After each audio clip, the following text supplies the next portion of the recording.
Hey, what's up? It's Tiffany. Before we get started on this week's episode, please be sure to send us your requests at BOOshakalakapodcast at gmail.com. You can find us on Twitter X, BOOshakalakapod. You can also find us on Spotify, Apple Podcasts, and Instagram at BOOshakalakapodcast. Podcast. I'm your host, Tiffany, joined my co-host, Pierre. We're live for Black TV. White folks today, we're getting the fuck out of here. Let's roll it. Get your shit, let's go! Did you hear me, motherfucker? Okay. Oh yeah, we're so excited, guys. I'm pretty sure you've seen that the Wayans brothers are back in talks for Scary Movie 6. I think they have signed on. It should be coming out 2025, 2026. I hope it's amazing, and I hope that we get Cindy, Brenda, Shorty, Ray, who else? I think those are the 4 recurring characters. We hope we get all of them back. Yeah. So I would love to see them. As for this week, I haven't really watched anything new except for Totally Killer, which is what we're reviewing today. How about you? Honestly, no. I think the last episode of Penguin is tonight, because we're recording this Sunday night. So that's about it, guys. Aaron Hernandez is about to be over. All the shows I was watching weekly are ending. Grotesquerie. So yeah. The election. Yeah, it was a week, y'all. It was a week. We're recovering, and people are in their F around and find out season. So let's F around and find out with this podcast. So hit it up with the RuPaul when she puts the little glasses on. I can't wait to see what happens. Because that's all we can do at this point. That's all you can do. Look at it. Yeah. Look at it. It's all you can do. I hate you. But what we looked at was Totally Killer, which came out in 2023. The synopsis for this is 35 years after the shocking murders of 3 teens, an infamous killer returns on Halloween night to claim a 4th victim. When 17-year-old Jamie comes face to face with the maniac, she accidentally time travels back to 1987. Forced to navigate the unfamiliar culture, Jamie teams up with her teenage mother to take down the psycho once and for all. Okay, chill, Synopsis. Oh my God. Here's the whole movie. You don't even need to watch it. Right. Ready? It was very thorough. It's kind of like how the trailers of today are. Yeah. So we start this movie off immediately knowing that it's going to be better than Time Cut. So we start off with a very, I don't want to call her grungy. I'll say punk girl. And she's like getting ready. You want to call her punk? Say that. I don't know what you would call this kind of girl. I don't know. Sabrina the Teenage Witch. So she meow meow meow around the house. Regular. So she's getting ready to go to this concert on Halloween, and her mom comes in and she's super concerned, super protective. And basically we open the film knowing that in this town 35 years ago, a serial killer killed 3 girls. And he would stab them 16 times, and he killed the first girl on her sweet 16 birthday at her birthday party. And so that is the lore of the town. So now there's this old guy. He has a podcast, and he goes around. He does the tours as if it was like, what do they do? Do they do not in Athens, but it's like there's somewhere in Georgia where they do those little tours, those not limousine hearse tours. It's kind of like that. Only they walk around. Leprechaun 2, Cody and yes, Morty. Oh, why did you bring it up? Why did you bring up the movie? It's a anywho. You just ruined everything. I hate him. So yeah, that's the lore of the town, and that's just kind of like the thing. I was really mad when I saw the burger place that he was like got converted from the house, and then I saw the house, and I'm like, this is not the same property. There's no way this is the same property. Like they would have to. I mean, I guess you can. They thought you wouldn't notice, but you're a super sleuth. You're a super sleuth. Okay. We meet her parents, Pam and I can't remember the dad's name. Brent? What was his name? What was his name? Ma'am. Tucked in or out? What was the dad's name? Blake. Okay. Blake. Sorry. Yes. So we meet her parents. They seem like, okay parents, but the mom is just very concerned for her daughter because she's 16. It's around Halloween time. And of course, this is when her friends were murdered. So she's like, I really don't want you to go out. And the daughter is just being a biatch. She's like, Mom, I can't believe you're like try to keep me in the house for something that happened 35 years ago. And the mom's like, okay, well, your dad's going to the concert with you. He's going to drive you there. He's going to park there, and he's going to drive you home because they all want to pay for parking. So I mean, that's pretty much what happens. So they leave, they go pick up her best friend, Amelia, and they head out to the concert. We meet Amelia's mom, Lauren, who seems very like a recluse. She doesn't really seem like she does too much. Yeah. And she's like, yeah, I gotta go to work. I don't get to celebrate Halloween. And like, she's mad because the dad was off work. I don't like people like that. Like, sorry, you picked your profession, baby. You smart. You can do anything. Yeah, I really don't understand. They never really explain how she's unhappy here, but okay. I guess maybe the baby daddy, look, I don't know, like what's going on. Maybe it isn't the career she wanted. So, okay, well, again, we'll get to that. So, back at the house, the mom is giving out candy to the kids, and so the killer who did the killing 35 years ago wore this mask, like this. I don't even know who was that supposed to be, Johnny Bravo. So hey, chicken baby. So she gets some kids some candy, and then like she looks around, hears a noise, nothing's there. She only has sweet tarts left. That was enough to be killed anyway. And she looks and she sees the mask, but of course, because the lore, she doesn't think anything of it. So she opens the door, guy pulls out a knife, bam, it's on. This was hilarious.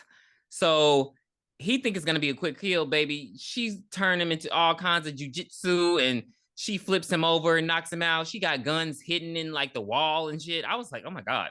It just if she wasn't doing all that talking, I feel like she would have won the fight. Yeah, because she was like, oh, you think I wasn't prepared for this? I've been looking for you for 35 years. But it's like she be having him, but then I think it's just he just overpowers her. He like throws her all on her table, but she got mace hidden under the couch. It was just a lot. Hits hurt harder the older we get. Yeah. But she does. Yeah. She sets her alarm off, so the police are on their way. But it's just, I mean, alarms are great, but it's like they have to get there, baby, and you have to still. She does all the right things except for running. Yeah. Because she wanted to kill the killer, but she had like maybe 3 or 4 chances to get out of the house. At least she could just went and just stood in the street. Well, actually, because of the he tries to stab her, she flips him. I would have ran out the front door. It was still open. I would have been shooting while walking back. Right. She's trying to shoot at point blank range. So she runs to the kitchen. She grabs a knife. She's like, all right, the cops are on the way. Leave. He leaves. He runs to the front door. So she just stands there. This motherfucker comes to the back door. Stab, stab, stab. He threw her off the counter. Stab, stab, stab. Like, she really did try her best, but it was actually kind of sad because, she was just like screaming. You could tell it was her worst fear to die this way. And then more kids from the neighborhood come in. Oh, she dead's the doornail. It pissed me off how they discovered her, but they didn't leave. Like, they didn't leave. They didn't scream. It was just like, let's just keep walking towards this dead body. Well, it's Halloween. They probably thought it was maybe like a decoration or something. Oh, kiss my ass. I put in my notes, he's no longer the sweet 16 killer. He's the sweet 56 killer, because I'm sure she was about 56 years old. So sad shit. So like, Jamie feels like shit because she basically cussed her mom out before she left and went to that concert. But guess what? She's dead. And this is why I like this movie. She gave an actual reaction. She was sobbing. She was sad. Like, she was just over it. She goes to school the next day, and of course they pull her out like she's Sydney and Scream, talking about some old Sydney. It would appear to be your turn. And she has to go and talk to, first of all, the principal, the coach, and then the sheriff. 3 idiots. And they pull her to the side, and she's like, the sheriff is trying to question her. She's like, so your mom was texting the guy who created the podcast. I don't know his name. Earl. Chris Dubasage. Okay, Chris. And was she having an affair? Is your dad like jealous? And she's like, look, bitch, you haven't been liking my daddy since y'all was kids. Do your fucking job and get out my face. And she calls her daddy. What does she call him? She calls him basically a low life, sorry ass, bitch ass renter cop. I was like, damn.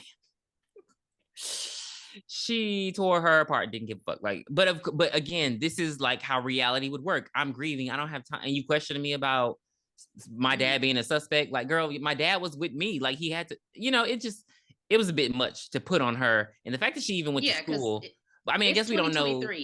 You can check the cameras. Yeah, the light cameras and all that. I guess we don't know how long. They didn't really tell us. Yeah, they didn't tell us that. Because if it was the next day, I'm not going to school. But, they be trying to go the next throw these kids in school. She didn't go the next day. And it didn't look like she had any. Well, I know she has one friend, but I'm like, nobody was really consoling her. So maybe it had been a while. Right. So bringing up Amelia, she goes to meet Amelia over at the old abandoned fair, and they are having their science fair there because it's free.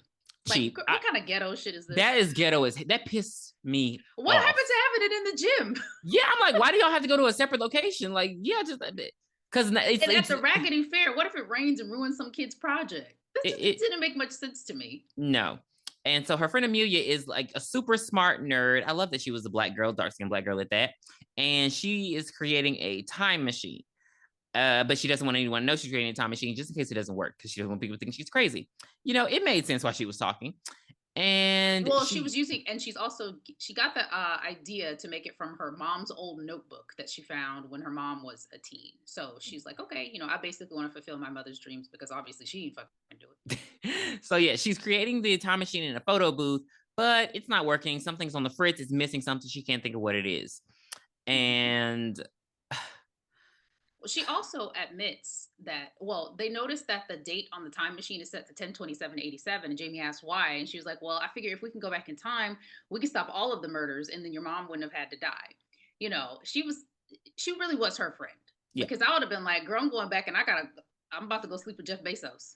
What the fuck? Not in slavery, but I'm about to have it, right? not in right. No, I'm about to go the first person to. I'm telling you, if the gun was never created, this world would be a much different place. Whoever created the gun, I'm about to just go and just take all their materials. They're going to come in and be like, hey, what happened? Material's gone, baby. You're never going to see them again. I don't know if I'd even be born, but guess what? You're not creating a gun. Then we see reporter Chris Dubasage. He's coming up to talk to reporter is a strong word. Oh, I'm sorry, podcaster. Chris Dubasage, who basically has a true crime podcast that talks about the Sweet 16 killer. It's been 35 years. It's been so long, and it's like, oh, we got more action. Let's move on. That was my first inkling. I always tell you when I have my inklings, that was my first one. And he tells her that Pam received a note from the killer back in the day that she kept, and the note says, "You're next, one day. I know what you did last summer." Right.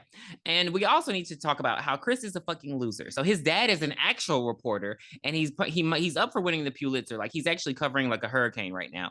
So he's kind of in his dad's shadow. That's why he's a bigger loser than he should be. So he's over there questioning her. She ain't trying to hear all that shit. I mean, no, they're done after that. After he gives us the note, they're done. Then we're going back to the carnival.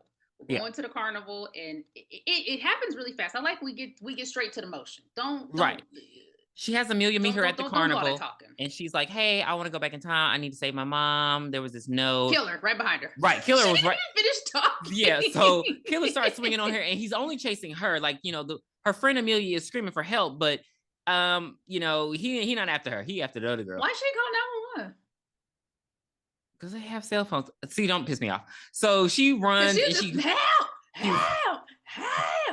She runs into the photo booth, and she's hiding in there. And the killer, of course, passes it up.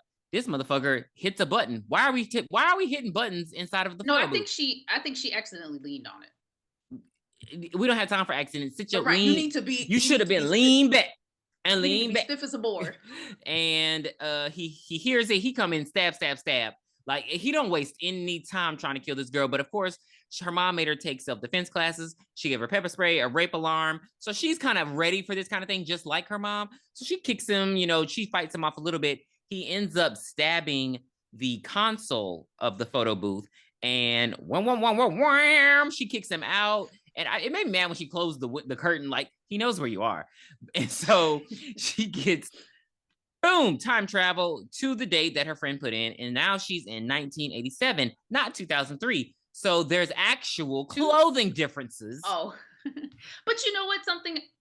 We get her montage. This is her montage, which is so crazy that both of them had the montage. I mean, I get it, but we get a slamming song. Sorry, Hilary Duff. We get, she's got it. Yeah, baby, she's got it. I feel like that was not the song that played, but okay. I wrote it down. Okay. I'm your Venus. Oh, okay. See, that's the problem. I only know the chorus. I don't know the other stuff. Tighten up. But yeah, the thing that I appreciated, we saw people in like very hip clothing for that time, but we also saw people in a t-shirt and jeans. That's all I want. There has to be some kind of a contrast between them because not everybody is cool at your school. We don't go to the school where Gossip Girl go to. Like we all can't dress in designer clothes every week. I don't know what school they go to. I don't know. New York Prep. I don't know. Go to But hell. I'm just saying, but you know what I'm saying? Like we all have gone to school before, especially if Hmm. you just went to like a regular public school in whatever town. You had Yeah. some people that had the designer clothes on, then you had some people that didn't. I just need that diversity in the clothes. That's all I asked for. And they did Yeah. it right this time. Yes, they So did. Then, so she's leaving yes. the fair. She's like, "Oh, what the hell?" And then she gets stopped by this mom. I don't know. This is the most random character. It's this mom in this tracksuit, and she just a chain smoker. And she's like, "Girl, what?" She's like, "Hey, do you know?" So she asked her about her mom. You know, realizing her mom isn't Pam Hughes Mm-hmm. anymore. She's Pam Miller. Do you know where she is? Oh, well, she's probably at school where you should be. And she's just like, "Let me take you to school."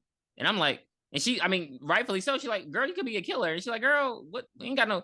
I, this was 1987. Was that before the Night Stalker, or was he 19? I feel like he was 1989. I might be wrong. Well, the big thing about this is the town that they're in, nobody's ever even been murdered in it. Yeah, So it they're was not just even thinking like about that. she almost acted like there was Wasn't the no Night Stalker in never. LA? Yeah, but she just acted like it was just no serial killer ever. I don't know. But she gets in the car with her. Not in Vernon. She gets in the car with her. Car would look like Smokey's car, look like Shorty's car, just smoked out. I know that I was jacket thinking stunk. I was thinking about Cheryl in that grocery getter. Same. Uh Girl with the nicotine on the walls. So she brings her to school. And then we just never see that person again. I just thought it was just very random. I guess they just had to get her there, but it's just like Yeah. I would have I liked to think see her they had to get again. her there before school's over because who knows how far that fair was from the school. You know, it could have been on the outskirts. Who knows?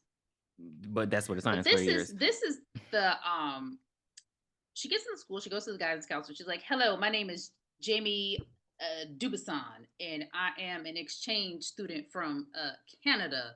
I just need to get Prince my Edward Island. Like, girl, what? I need to get my schedule." And the lady's like, "Here you go." I'm like, "Wait, what?" This must have been when America was great, when nobody gave a fuck about Yeah. the safety of children. Because Yeah. And I think what also made this movie interesting was how she never not comments on the differences. She's like, damn, flying must be crazy during this time. Cause you know, right, she always lets us know this is different. And it was just, it wasn't corny, it wasn't trying to be funny. It was like, yeah, what the hell? Like, what do you mean? Like, I can just go to class, you don't know who I am, there's no right. identification. The next scene is the only part that kind of I was just like, come on, like, The fact that she had Jim. the fact that she had Jim Mm-hmm. and the fact that they played dodgeball and she was acting like she had never seen a dodgeball game before in her entire life. Yeah, now that pissed me off. But then I was like, again, this is stupid. I would have rather they just was running racing on the track, and then I she think the stopped. only thing that saves it is because in our time, you could choose your schedule. Like I didn't take PE at all in high school. Like I made sure I'm like, I'm not about to be sweaty and then go to class. So we could make our schedules. So I think that's the only thing that may, I mean, you clearly know what dodgeball is. There's a whole movie about dodgeball that I'm sure she saw. But her act like, so I can just understand her not wanting to be there, but her acting like she had just never heard of dodgeball was weird. Yeah, like what's going on? I'm like, come on, girl, you know that happened at least sometime. That literally that was the only part of the movie where I was like, this is stupid. Yeah. But you know, we gotta fill up that runtime. So she sees Pam and she sees the other three. They're in my notes somewhere down there. I of course know somebody's name is Tiffany because that is my name. Mm-hmm. Uh Tiffany, But Marissa, Tiffany's the first girl who dies. So Tiffany, Marissa, Pam, and Heather. Heather. There we go. Of Yeah. course. Yeah. So she sees them, and they are whooping ass in dodgeball, whooping ass, taking names. And she sees another girl, and she's like, "Well, she talks to her about Pam, and she's like, "Yeah, Pam's a bitch." She's like, "What? Yeah. My mother's the nicest person on earth." And the girl that she's talking to was like, "Are you serious? Those are the Mollies. We call them the Mollies because they dress like a Molly bunch of Ringwald. renditions of Raleigh Ringwald," which is so funny because every movie that Ringwald was in, she was never a bully. She was always the girl next door, right? And I felt the Breakfast Club, she was mean. But she But was, she was kind of bitchy, but she wasn't like like these people are downright bullies. yeah. I didn't really see that from her, but whatever. Yeah, but while she's questioning about her mom pops her in the damn head. She's like, "Get off the court, bitch!" I was like, yeah. It was it reminded me of Carrie almost. Like, yeah, y'all could curse back in that time. Very much And true. she pops her a couple times actually, to the point that her nose is bleeding. Yeah, but I mean And that doesn't really, it doesn't move the storyline any further for me, because it's just like I said, they're just taking up time. We find out, guess what, baby, the party is tonight. This is when Tiffany gets killed. So that she goes to the cops and she's like, hey, I know somebody's gonna die tonight. And he's like, and the cop is like, okay, like, are you gonna be the person to kill her? She's like, no. I just know that it's gonna happen tonight. There's gonna be a party at Tiffany's house, and there's gonna be a lot of underage drinking. We need to get security there. This was her being a teen, because I felt like, you stupid fool. All you had to do was, once the party started, call the police then. Like, what are we doing? Yeah. That's what I thought she would do. But she went to the cops. The cops didn't believe her, of course. So it's like, and I guess I got to go to this party and save the day. Well, like, actually, I wouldn't really be worried about Tiffany. What she does is because there's no, nothing, no security, nothing at school. They don't really have rules. She actually goes and sees Amelia's mom, and she just pulls her out of class, because you can do that. And she basically gives her a rundown. She's like, "Hey, Lauren. I'm from the future." Her name is Lauren. Lauren. "Hey, I'm from the future, and and your daughter, and and she just like buys it instantly. And it's because Back to the Future has come out, and well, she doesn't buy it instantly. She also tells her that I've seen the book that your daughter Amelia uses, and it was called like Lauren's super cool secret book, something like that. And she's like, I've never told anybody about that book. She also shows her cell phone, like they did in Time Cut, but it wasn't corny. It just was like, oh, it's a fun. Like, I don't know. It just, there was a different feel to this movie than Time Cut, because I was trying to compare them. And I was trying to feel like why did I hate Time Cut and why do I like this movie? And it just felt different. I don't know. It was like there just wasn't a whole like trying to be funny aspect of it. I think it was because everybody in this movie had a backstory. Like, we had a backstory about Tiffany. We had a backstory about Lauren. In the other movie, the lead girl she didn't even know her sister. She didn't know anybody. So I think that might have a lot to do with, like, I didn't care about anybody in that movie. In here, I cared about these people. But I didn't care. It was like, whatever. Well, I did care when they got to this big ass mansion that they turned into a damn burger shack.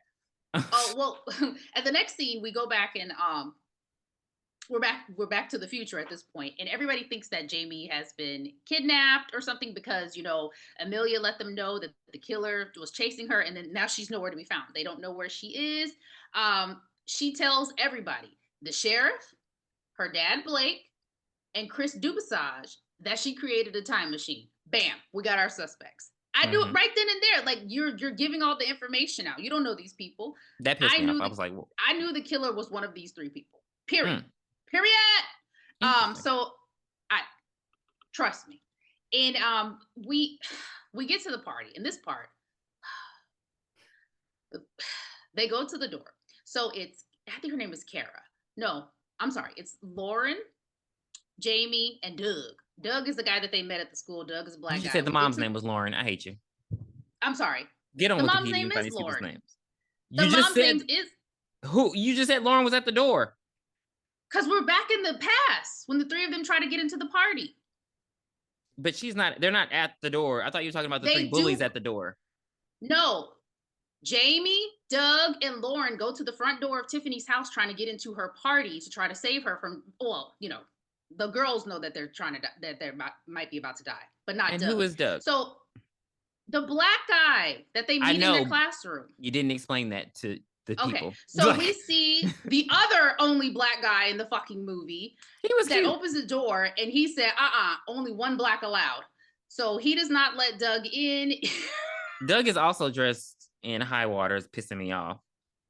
I mean, it wasn't too much, but it just like, he really said only one black allowed, because there are no other black people in this party, especially no other black guys. But Doug helps the girls climb over the fence, and he's like, hey, let me in when you make sure you let me in when you get into the house.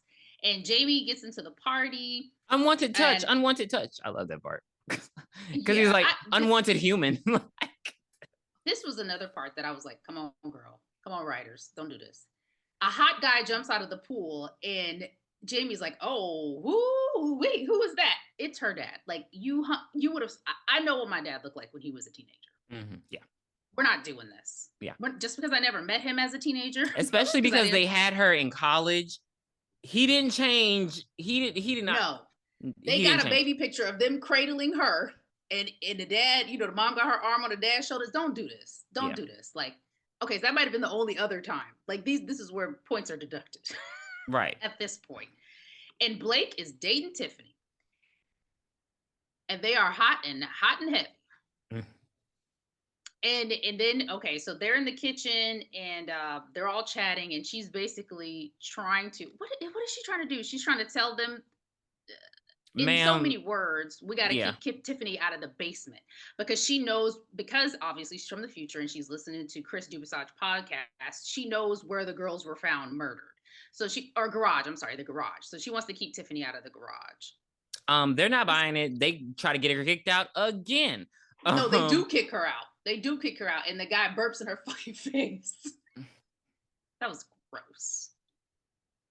But she's like, I'm not falling for this. Then the three of them come into the party. So we have Lauren, Amelia, and Jamie. They're back in the party again. So she's got to figure out how to do it. She's got to figure out how to get the killer. And like, this was the point where I'm like, girl, why didn't you just call the police right now?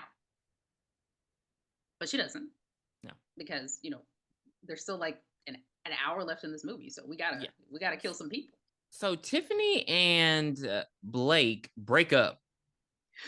Like just randomly. Well, no, it wasn't random. He found out that she made out with Eddie. Eddie, who is see, we forgot about Eddie. So Eddie in the future. But Eddie's not important. Eddie's future is this huge rock star. I don't even know what you would compare him to. I don't know. I really don't know what a relevant pop star. I don't even know what you compare him to.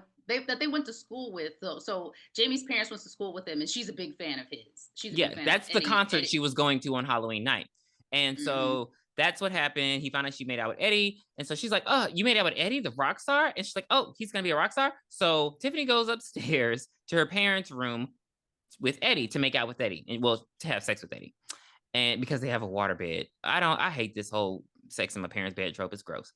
But they're in there making out. I don't want to sleep in nobody's bed. They're in there making out and they're about to have sex. And he's like, hey, he brings up BJ. And so the thing about Tiffany is she hates blowjobs. That is her thing. She hates blowjobs. So she's like, I don't get blowjobs. And she goes into the bathroom to freshen up or pee or whatever. And he's just like, fuck this. I thought that was very odd. The fact that he just left. Right. I've never seen a guy. Because I might have seen them turn down the opposite, where the girl's like, I don't want to have sex. I just want to do a blowjob. He might be like, no, I want to have sex. The ultimate get is the sex, right? Yeah, he's like, no, Eddie. Not for him. Not for Eddie. Eddie got better things to do, looking like the Night Stalker. So the whole time we get, God, her just blanked on her name. We get Jamie running around the house like, where's Tiffany? Where's Tiffany? She goes to the garage, but it's another couple down there having sex. And she's like, oh, I changed it because she interfered and did all that. I guess they were supposed to go hook up in the garage. I don't know how she got to the garage. But yeah, so she comes out the bathroom and here we go with this shit. Halloween, he's not there. Yeah, he's not there, but somebody's in the closet and she's just like, I'm not chasing guys. Come out here. And then he comes out in a mask and she's just like, take that off. Like, why would Eddie just randomly put a mask on? Like, what's happening right now? I'm telling you, if I am in a bedroom with a guy and I'm like, okay, I'm going to go freshen up. I come out and he's wearing a sheet, a mask, anything that has changed besides him being naked, I'm leaving. It's the only way. Because what are we doing right now? Like, stop playing with me. But he doesn't stop playing with her. He starts stabbing her ass. And stab. He stabs the waterbed because he's an asshole. But he does have to stab her 16 times because that is the lore. And of course, while Jamie's running, she finally gets upstairs and the door's locked, but she breaks it down. And unfortunately, Tiffany's already dead. And Pam busts in right after her. So she's just like, oh my God. Again, I love how they are reacting really to their friend being murdered. Like this whole just stone face. Like, no, she screamed like she's supposed to. The police arrive. Mm-hmm. They're like, they immediately suspect Jamie because they're like, hey, what the hell? You said a murder was gonna happen. A murder happened. Pam's like, no, she was trying to help her. She's trying to help her. And then he's like, all right, stay here. Nobody move. Everybody leaves. I thought that was hilarious. That was pretty funny. That was pretty funny. I mean, what are you talking about? But they, Pam's walking home. She's like, I don't live far from here. Like, hey, you shouldn't walk alone. So they're just getting to know each other. And she's like, I didn't even really like Tiffany that much. It's like she was mean. And I'm like, you're all mean. Mm-hmm. Mm-hmm. And they don't want to tell Pam that, that that's her daughter, which they never do in the film. And I really like that. They kept that a secret. So Jamie basically just says, I'm psychic. I have this crystal and it tells me visions and I can see as far as up to 2023. And we get to know a little bit about Pam. She's basically like a science fiction nerd, and Amelia and her become like kind of friends. It was a very interesting dynamic. I still don't understand how Amelia Future got the way it is because Lauren. I mean, yeah, Lauren. Amelia's mom, Lauren. Okay. So so Jamie fucks up again, being a big blabbermouth. She accidentally tells Pam that she and Blake date in college. And Pam is like, well, me and Blake? Oh, that sounds good to me. And Tiffany dead, so why the fuck? And she wasn't my friend. Why the fuck not? Let's do it now. And Jamie's like, no, not right now. Wait till college. But she already set everything in motion. So hot and heavy Pam is ready to get him. So Jamie, shut the fuck up. Like, yeah, I'm like, what? There was no reason to even say that. No, none. But now we're back in the future and we see Amelia, who's still working on her time machine, and Chris Dubasage shows up. And I'm like, okay, bitch, we know. He shows up and he's asking the question. I wrote in my notes, he's totally the killer. And he tells her that things are starting to change because he's remembering things differently. He said, I know Tiffany was murdered in the garage, but then look right here, at my notes here, now I say that she was married in her parents' room. And they also mentioned something about Eddie's rock group. And Amelia's like, you mean this Eddie, who is like a emo folk singer who created an album called A Waterbed Away because that's how close he was to death. Yeah. When he was nowhere, if he was a waterbed away, everybody else was a waterbed away because he wasn't even anywhere to be found when Tiffany was murdered. So right. And there's also he has pictures of the crime scene. So Amelia sees a picture of Jamie at the party that that Blake had snapped of. No, not Blake. That Chris had snapped of them. And in the past, in the past, and she's like, oh my gosh, she's there. And then there's evidence, like he has all the evidence photos because of course he does the podcast, and on one of the evidence photos there is a note on the waterbed that says stab the machine J. And the police had initially thought, they had questioned Eddie because they thought it was some sort of satanic symbol, the letter J, and in actuality it was Jamie trying to let Amelia know, stab the machine. And she's like, she's trying to tell me that I need another metal conductor. Like, she caught it very quickly and she just goes back to doing her little thing, and Chris leaves. So we're back in the past and we're still trying to stop these murders. And she's like, hey, well, I know Marissa's gonna die, and she's gonna die at her cabin. So we absolutely cannot go to the cabin. I was so pissed. And so she tries to like persuade them to like, hey, we should have your party at your parents' condo, blah, blah, blah. And they meet in the city. The city. And we meet, I forgot his name, Vernon. It would start with a V. Who? The red herring in the. They called him Lurch. We Lurch. Yeah. So Lurch is just this weird guy, and basically his sister is this girl, Fat Linda, Fat Lisa, Fat Rhonda. Hold on. I got it. Hold on. Hold on.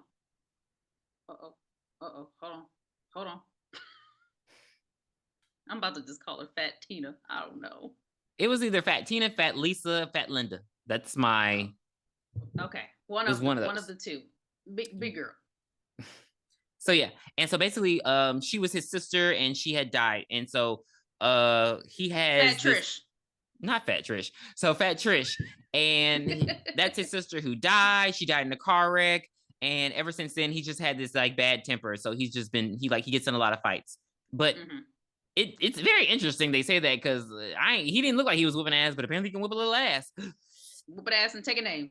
And so, yeah, we meet him. But now it's time to go on the birthday trip. And it was very interesting that they invited her, though. I thought it would be harder for them to hang out with her, considering that because Pam told them she'd be having the same damn jacket on every day. But they listen to Pam. Pam's like the leader of the group. They're gonna do whatever she says. So they're on their way. Pam on her side, and they're just saying a bunch of mean, evil shit. And she's just like, stop saying these things, guys. And she takes a nap. She hasn't been sleeping, apparently, which I'm wondering where she slept. We never see where she was being housed. She stayed at Lawrence. She said that. Okay, we can. Okay. And then she wakes up. Guess where they're at, baby? They're at the cabin in the woods. And she's like, wait, I thought you said condo. And she's like, I couldn't tell if she really thought the cabin was a condo or if they just decided to ditch the plan because she went to sleep. I couldn't tell because they really seemed I think dumb. they decided to ditch the plan. Yeah, they seemed dumb. And then, I don't know, but I was like, why would Pam let them? I don't know.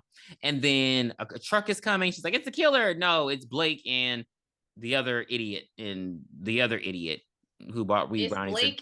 Blake, the lesbian, and Doug. Not Doug. Randy. Randy is the other guy. And they brought black allowed. That's Randy.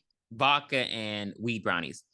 So they go to the hot tub and they're just all naked in the hot tub. They've eaten the weed brownies and they're just high. And Jamie's pissed.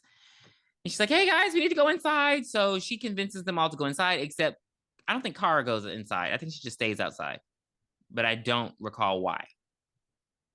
I think she's just high. Ends up inside. She does end up inside.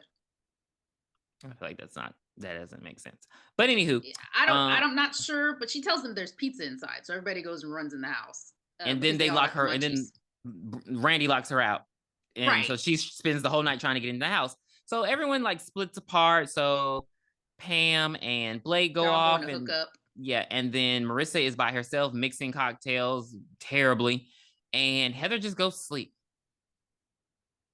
And then Randy, I don't know what he's doing. And I don't know what Kara's doing this. So I was like, when did she? It seems like she just stayed outside because I don't recall her being in the house. I'll tell you when she's in the house, but she's in there. But Jamie's stuck outside and she sees that the killer's in the house. So she's trying to find a way to get in. But her being, very basically once they got into the house in the beginning, she locked all the windows and made sure all the doors were locked because she wanted to secure them. So unfortunately now she can't get back in. So she's knocking on every door. She sees there's a window open up top. She climbs on the rooftop, click, click, click. And Kara's in there and she's like, I need to get in the room. And then Kara's talking back to her, but doesn't open the door for her. I'm like, what the fuck are we doing here? Like the girl said she was locked outside. So I don't know how Kara got in there, but she was in the house at that point. And so but anywho, the killer's in the closet where Heather is sleeping. I don't know, because Randy does try to wake her up, but she doesn't wake up. And I was like, damn, is she that knocked out? But then when the killer is over her, she wakes up. You know what? She probably was fake sleeping because she didn't want to sleep with Randy ass. Been there, done that. So of course, Jamie sees all this. So she goes to another window where Pam and Blake are, and she's like, let me in, the killer's in the house. They done barricaded the damn door because Pam finally remembered that the killer's supposed to be there. So they open the door and immediately they see the killer and he tries to come after them. They try to fight him off. He beat the dog shit out of Heather. He fling her all the way down the stairs. He starts stabbing her. He flipped her over a banister that led to the stairs to, I guess, the house, and she falls on her back on those stairs. She wasn't coming back from that. Like, you can't recover. So her not fighting back, I totally understood. But they do try. You just can't. Blake tries to beat up the killer. The killer stabs him in the shoulder and knocks him down.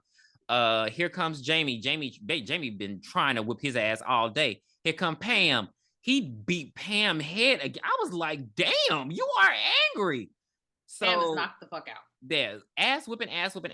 But then Blake gets back up. He grabs a fire poker. He's like, get out. Killer runs off. But by that time, Marissa got stabbed 16 times. It's over with. I mean, I'm sorry, not Marissa. Heather. Yeah. See, Marissa was supposed to die that night, but Heather ends up dying. See, so Jamie changed it again. So now back in the future, things are changing.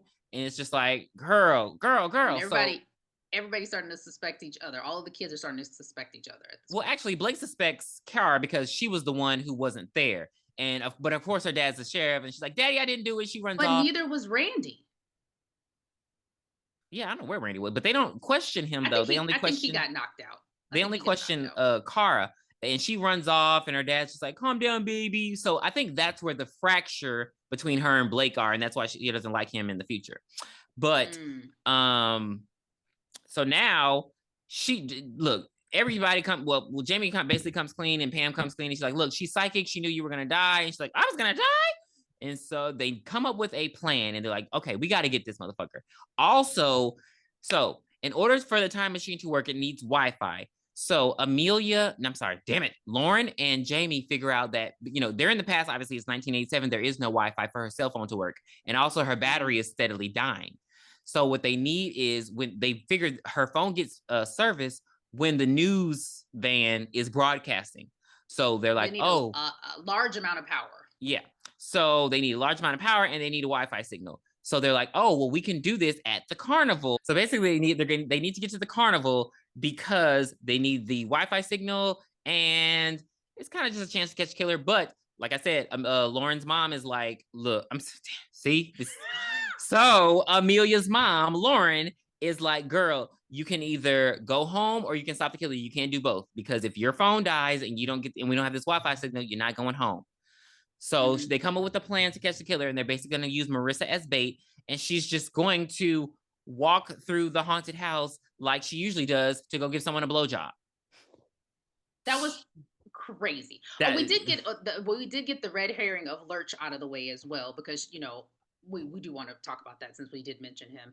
Jamie suspects him. She goes and tries to hide in his van, and he comes up and there's nothing in his van. She thinks dead body. So he comes out and she kicks him, and then we realize he a punk because he did not hit her back. He was like, "Take whatever you want, just not my video games." And she's like, "Oh, he didn't fucking do it." Because she's like, "I don't even need to suspect him anymore." And then Doug comes up and they like talk about video games, and then that scene just cuts. I was just like, "Oh, that was weird." But I did want to mention that she realizes that Lurch is not the killer, and his name actually was Damon. Oh, lovely. So they all have weapons. They give Marissa the rape whistle button, whatever. Why didn't alarm. they give Marissa a weapon? I don't know. So she could have put a stick in the back of her pants or something. Baby, no, they just let her walk. And so, of course, the newscaster's there. Why he's doing a story of the fair was weird. But the young Chris, is there watching his dad. He's all happy. No, I'm pretty sure when a fair comes to town, they talk about the fairs in town. On the news? There's no social media. It's either in the newspaper or the news. I'm sure they do. That's what could you have to say news other than the fairs here? Get down here. We got these are the rides they have available. He was there for a very long time, and his son's just watching him in admiration. So, so back in the future, he realizes that he saw the killer walk past him in the past. Like, he's just remembering things. Yeah, it's like Chris is having a Mandela effect because Jamie's in there fucking the thing up, changing everything. So Marissa's walking through this creepy ass haunted house. I would not be. This shit looks that scary was as hell. So scary, and nobody else was in there. Oh, but her gang is like hiding behind places with weapons. Like, we see Randy, he's like in the fake movie theater, like he in the House of Wax. And Jamie and Pam are behind the bathroom stall things. So like they're all just hidden in places. And Marissa just walking through like, "Hey, follow me. I'm going to give you a blowjob." Like, I'm just. Well, no, she's like, "Randy, where are you? I'm here for the blowjob." Gross. Ew, those suck. Yeah. Well, the killer comes out. Well, the killer's been following her. And what happens is dumbass Jamie drops the fucking wrench, and so he hears it, and he busts in about to kill her ass. She ends up getting the knife from him though, and like he starts chasing them all. It's crazy how he be whipping there. It's so many of them, but they tried to fight back. They tried. He be whipping their ass with no weapon. I'm like, damn. I'm trying to figure out how Blake was fighting if he got stabbed in the shoulder. And Blake be getting his ass whipped the most. It was just a lot. So they struggle. Eventually they get the upper hand on the killer, and they end up stabbing him in the back. But again, Jamie he's does. superhuman, and it's like it doesn't really bother him. So yeah. Oh crap! Forgot to remember when she was at the house and she hit him with the book, and then she brought his DNA, and he's like, "What the fuck is DNA?" So they pull the mask off, and who? No, Kara still dies, doesn't she? Oh no, you're right. They stab him in the back, but the killer is superhuman. And so Kara, she was at the carnival, and she's just like, y'all think that I'm the killer, but this girl showed up and the killing started. She had a scythe. She was dressed as Death. So she stabs the killer through the chest with the scythe, and they're like, that was real. She's like, yeah, my dad's a cop. So yeah. So Jamie takes off the mask, and the killer was actually Doug. And they're like, what did we do to Doug? So then they're like, oh crap. He has a locket around his neck. They open up the locket, and the locket, it's fat Trish. And they're like, wait. Like, so that just tells you right there, I know how to solve a case, but if you don't give me anything, I can't solve it. I would have never known it was Doug because nobody ever mentioned them two together. Yeah. So, but that's when Pam was like, yeah, they were caught making out. And so basically the story that happened was okay, tell me what you got. The story that happened was they're telling, they're like, so how was it Doug? How was it Doug? And Pam's like, oh my God, the party. So basically they were trying to get the tea out of Fat Trish, and they invited her over. They got her real drunk, and she ended up spilling the beans, but she was all like sad about it. And she like threw a fit, and she locked herself in the bathroom. They're like, hey, come out. But she ended up driving herself home, dying in a car wreck. So you only got the last part right. And she did There was a rumor going around that Fat Trish slept with the coach at the school. So they were trying to get her to admit that. I said the tea. I don't know what you're trying to make it seem like I got wrong. You're the one who's been skipping through this movie. So yeah. So basically she did call her boyfriend before, which I was like, why did she call him and then try to drive home? That's the only thing I didn't understand. Cause like she called him. So that's why he knew what happened. And then she tried to drive home, and she drove home drunk. And that's when she got in the car accident. And so Jamie is like pissed. She's like, how could you do that? You're an evil person. You're an awful person. And she just went in on her mom. And she's just like, that is so evil. You killed her. And that's when Marissa was like, your mom wasn't there. And she's like, I would never do something like that. Yeah, me and Tiffany got in a fight over the summer. So yeah, I wasn't there. I didn't know anything about this shit. And Marissa gets her throat slashed because the killer is back. And they're like, oh my God, what the So yeah, it is then time to go home. So Pam's like, I didn't stop the killer, but look, Lauren is like, we got to get you the fuck up out of here. But they need a power source because the photo booth is fried. So they decide to use the quantum leap ride as their way because it can defy gravity and it goes really fast and it pushes and all this kind of stuff. So they go in the quantum leap, and she's telling her, hey, you got to get back. You got to stay in this place. Don't move out of it or you're going to be pink dust. And here come the killer. I thought the killer was going to kill Lauren, and I'm so glad he did not. Because it just, I don't think she could have survived this kind of situation. So the new killer ends up being Chris. How he got in the time machine is not explained.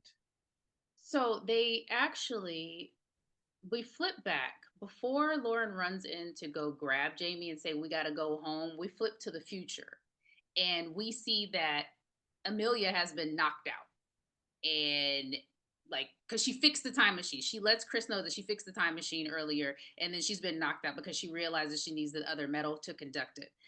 And that's when Lauren, back in the past, Lauren grabs her and they run to the quantum, and then we see the killer running behind them, and we see Doug Dubasage still reporting, and he gets stabbed in the head by the killer. Mm-hmm. And we're like, what's going on? They're really changing the future at this point. And then they make it over to the quantum machine. Lauren and Jamie are in there. The killer comes in, and it's time to fight for your right to part. All right. So yeah, Lauren does escape. Because she's like, girl, I need my best friend. But Pam jumps in. And I'm like, Pam, part was why? ridiculous. I That was was like, ridiculous. she's like, I had to help, and I'm just like, but you didn't. And so You really did. they tussle with the killer. The machine is starting, and it is I hate revealed. that ride. I hate that fucking ride. Like when I was a Do they still kid, have them? everybody wanted to, yeah. I can't remember what they always have a Megatron 3000. They always have different names, but when I was a kid, it just used to always give me a headache. So, which is so crazy. I would take a Tylenol before I got in it because all my friends wanted to get on it. But if I didn't take that, I would just feel so sick, and then I would have to ride it with my eyes closed. It just made me so nauseous. I hate that fucking ride. Never again. So the new killer, is revealed to be Chris. And No, no. See, because not Jamie. I'm sorry. Pam does not see that the killer is Chris. Does she? Does Pam see that, Tim? I'm not sure. I can't remember. no, because okay, so Okay, yeah. yeah. So as they're in the quantum thing, the killer just magically stands up and he's walking. He's gonna kill Pam, but he's walking Mm-hmm. towards her, and that's when not I was about to call her Paige. Jamie hits the They're walking door. in slow motion. Yeah, she does. He does stab her though. He does stab her in the side, and Does then that Jamie Pam? opens up the door and she slides out, and she's like, "You killed my mom again!" And that's when, The mask comes off somehow. yeah, I guess the wind. I don't know, baby. yeah, because the door opened, and that's when she's Oh. like, "It's Chris," and she's like, "What the fuck? Like what?" She's like, "Oh, that note. My mom never got that note. You gave her. You made that up." And he's like, "Yeah, Mm-hmm. basically what happened. What he did was so Doug is the killer." Which is weird that he was the principal, and again, it was very hard to suspect Doug. So that was a good red herring situation. Mm-hmm. But so yeah, Doug had his motive, but the reason Chris went back and the reason Chris killed her mom is because he's been doing the podcast, and it seems like it's hard to maintain interest after 35 years. So your mom had to die in order for the killer's back now. Now people are going to be more interested, Mm-hmm. and, and he just went into the past because things were changing, and I couldn't understand him going back to the past, but basically he's like, now he has access to the time machine, so the killer can exist past, present, future. He But never again, dies. Chris is thinking small. You need to be thinking big. Like that is the one thing that I just like. There's so many other things you should be doing for your future instead of Mm-hmm. making your podcast better. Like we got a podcast, but if I go back in time, I'm not giving a shit about this. Like There's it more just things was. I need to be doing. I just feel like he could have covered the stories his dad was covering. I don't know. It just seemed like, yeah, because it says he killed Or his just dad. changed his future. Yeah, he said he killed his dad so he doesn't have to live in his shadow. But his Like dad didn't. he literally could have went back and told his younger self, Google, iPhone, whatever else, and be like, remember these and look into them. No, Remember them. And he call just it a wants day. more viewers, and Right. that's the Crazy. stupidest second motive. But it did. Insane. I liked it because it's just like I like the idea of copycatting a serial killer that already exists. Well, he said he wanted to get a Pulitzer. Like his dad was about. It just, Yeah. yeah. Okay. I mean, Pulitzers are cool, but like I just feel like, Oscar, again, Pulitzer, like you Grammy, said, Pulitzer. I just feel there were better ways to like help yourself in the past than becoming a serial killer and helping the serial killer and then killing Right. your Yeah. Like dad. It just, I get that. We haven't even finished the movie. We were over here recapping it. I mean, I get that it's a movie, but like, I want to see that movie where they're like so hell bent on doing something, but they're in the past. They're like, wait, fuck all this. yeah, I want to do this instead and just change the whole trajectory of the movie. But anywho, they're fighting. it's a Jamie big is, tussle, yeah. and Jamie's like, "Fuck you, dude!" Kicks him. So they can't leave the circle. She kicks him. He leaves the circle. Bam, She pink shoots him dust. with the nail gun too. Yeah, And I the don't nail think those gun. work like that. I don't know, because they work like that in Final Destination. They work like I that in don't so think many other. nail guns work like that, They but we're work gonna like, let it go. yeah. So she Hollywood. shoots him with the Hollywood. nail gun, and he flies back, and he's pink dust. He is no more. He disintegrates. Yeah. That's why I was like, did Pam see him or not? Because if Pam did, she would have been like, this was the killer. But so it was good that she didn't see him. Yeah. And she heads back to the future, and she runs home instantly. And she's like, Mom, Dad, up, and they exist. And her mom's alive. Her dad's alive. They're happy. And then there are some great things that come out of this. So Amelia and Lauren show up, and she's like, I got a to you? And they go outside and she's like, girl, I wrote down in this notebook all the changes that happened. And so this guy walks up and she's like, who the hell's that? And she's like, that's Jamie. Your name is what is it? Colette. And she's like, oh yeah, well, you didn't, your parents got together right after you left. They had you have a 34-year-old brother. So yeah, your name changed. And then she wrote in the notebook all the other things that changed. And her mom comes out and she's like, hey, can you help your brother set the table? Also, your grandma called. So her mom had a strained relationship with her mom, but apparently that's repaired. And she's coming over tonight. There's like a whole gang, like they're all friends now. But I didn't see Lurch. So it's just like, but yeah. No, they showed him. So I have the recap. So at the end, they give us like the hangover, them looking at the pictures of what happened during the weekend. Mm-hmm. So Lauren and Pam become best friends. Her new brother has a husband and a 3-year-old daughter. Randy is now the school principal because remember before it was Doug, but Doug did. Yeah. Kara became the chief of police, whose weed brownies have become well renowned. Mm-hmm. And Damon is Damon started a video game company and has an anti-bullying association in honor of his sister Trish. Mm-hmm. And Chris Dubuisson, who was traumatized by seeing his father killed by his alternate self, obviously he didn't know who killed his father, has traveled to a monastery in India as a monk. But Lauren is like, I'm gonna keep tabs on him. I'm not too sure about that one. Yeah. And that's basically how the movie ends. They wrap it up real quick at the end, and I ain't mad at it. No, it was cute. It was really cute. But I guess I didn't understand. Again, my only ick is I don't understand how you didn't have the career you wanted. You were a smart girl. Like, what was it that made her now she's a bioengineer? I didn't get that part. I'm like, well, why were you? Because they didn't touch on what would have happened to make her where she's miserable, and I just didn't understand. We didn't get that. I don't know. I guess they said she's not our main character. We don't have to worry about her. She's in the movie, but she ain't number one.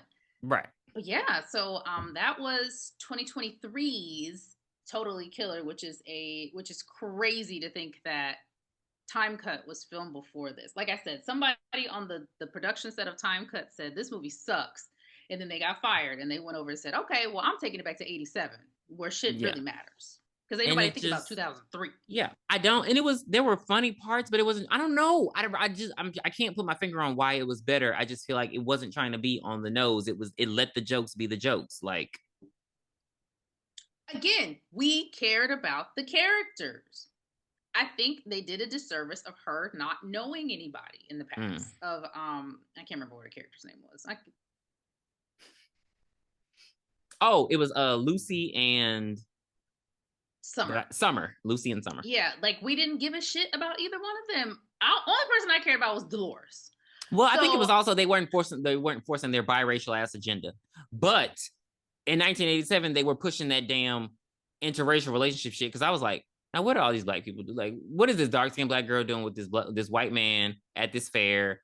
That's not happening in 1987. Get out of my face. You'd be surprised. Did you look around the fair? It was up nothing but interracial relationships. I was like, there's no. Not when George H. Bush was in. No, because I think Reagan was the. Was it Reagan? It might have been Bush because Clinton came in 92, 87. No, I think it was still Reagan. Bush was next. Bush Senior. But yeah, so I give this one. I enjoyed it. I had seen it before, but it wasn't a pain to watch it again for this review. So I'm gonna give it a 7. It actually helped me stay up on the plane. I'll give it a 7.5. I like that they had black representation, and yeah, they were the smartest one in the whole movie. Exactly, including Doug, who was whipping ass and taking names, like because he went to Krav Maga or whatever. And they did really karate. Yeah, he did karate, and when he says it, you just think like, but then also I do want to touch on. I'm sorry, yeah, I gave it a 7.5. I do want to touch on how he killed them girls, but you ain't kicked the dude who like wouldn't let you in. Like, it reminded me of Time Cut because I'm like, y'all don't be killing the main bully. Like, why didn't you kill the other black guy? Like, that's why I'm just like, Because he wasn't really a bully to him. Just the other three that knew what happened to Trish. Because I think it was just the three of them there. I don't think any of the guys were there. That's why none of the guys died. Okay. Yeah, that's what. Yeah. It's freaky in a way just because he was the principal and he was just like normal. I don't know. It just really creeped me out. Look, he did what he needed to do and he moved on with his life. Hello, like we don't got time for all this. Like, why am I still chasing Sidney Prescott? So yeah.